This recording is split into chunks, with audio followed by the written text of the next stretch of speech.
साहिजात यात्रा 2026 ପାଇଁ ମାର୍କଣ୍ଡ ସାହିରେ ସାହି କମିଟି ସମନ୍ୱୟ ସଭା ଅନୁଷ୍ଠିତ। ଆସନ୍ତା ସାହି ଯାତ୍ରା 2026 କୁ ପୁରୀ ସହରରେ ସୁଚାରୁ ଶୃଙ୍ଖଳିତ ଓ ଶାନ୍ତିପୂର୍ଣ୍ଣ ଭାବେ ପାଳନ କରିବା ଉଦ୍ଦେଶ୍ୟରେ ମାର୍କଣ୍ଡ ସାହି ଅଞ୍ଚଳର ଏକ ସାହି କମିଟି ସମନ୍ୱୟ ସଭା ଅନୁଷ୍ଠିତ ହୋଇଯାଇଛି। ସଭାଟିକୁ ଏସପି ପୁରୀ ଶ୍ରୀ ପ୍ରତୀକ ସିଂ ଅଧ୍ୟକ୍ଷତା କରିଥିଲେ। ସଭାରେ ପୋଲିସ ଅଧିକାରୀମାନଙ୍କ ସହ ମାର୍କଣ୍ଡ ସାହିର ସ୍ଥାନୀୟ କମିଟି ସଦସ୍ୟ ଓ ବରିଷ୍ଠ ନାଗରିକମାନେ ଉପସ୍ଥିତ ଥିଲେ।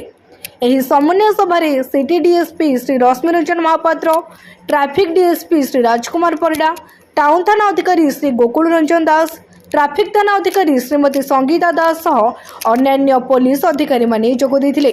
ସଭାରେ ସାହିଜାତ ଯାତ୍ରା ଅବସରରେ ଭିଡ଼ ନିୟନ୍ତ୍ରଣ, आपतकालीन सेवा, साधारण लोकों सुरक्षा और सांप्रदायिक समन्वय संबंधी विभिन्न मुद्दा पर विस्तृत आलोचना होता।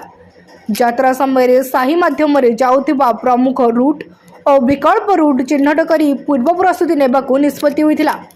एसपी पुरी स्थानीय साही कमिटी सदस्य मानकू सहयोग पाई अनुरोध करी कहिथिले जे पुलिस जनसाधारण समन्वय द्वारा मात्र एपरी पारंपरिक यात्रा को श्रृंखलित और सुरक्षित भाव संपन्न कर साही भीतर रास्ता सफासुतरा रखा, अवैध पार्किंग रोकवा, विद्युत तार और अस्थायी टेंट जांच करने स्थानीय कमिटी सक्रिय सहयोग कामना कर ट्राफिक डीएसपी पक्षर यात्रा दिन ट्राफिक व्यवस्था लागू करा संबंध में सूचना दी जाता। प्रमुख स्थान गुड़िक डाइवर्सन व्यवस्था करा और आवश्यकता अनुसार पुलिस और ट्राफिक कर्मचारी मुतयन करा।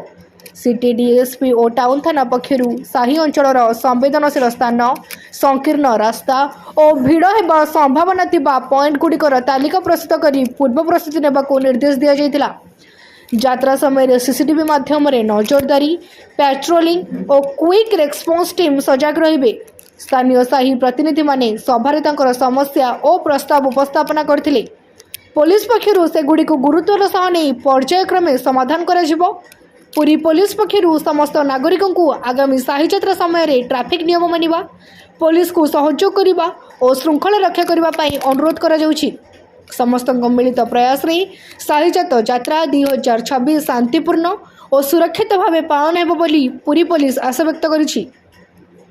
पुरी रवीन्द्र जना निराकार महानगर रिपोर्ट तीर्थक्षेत्र लाइव।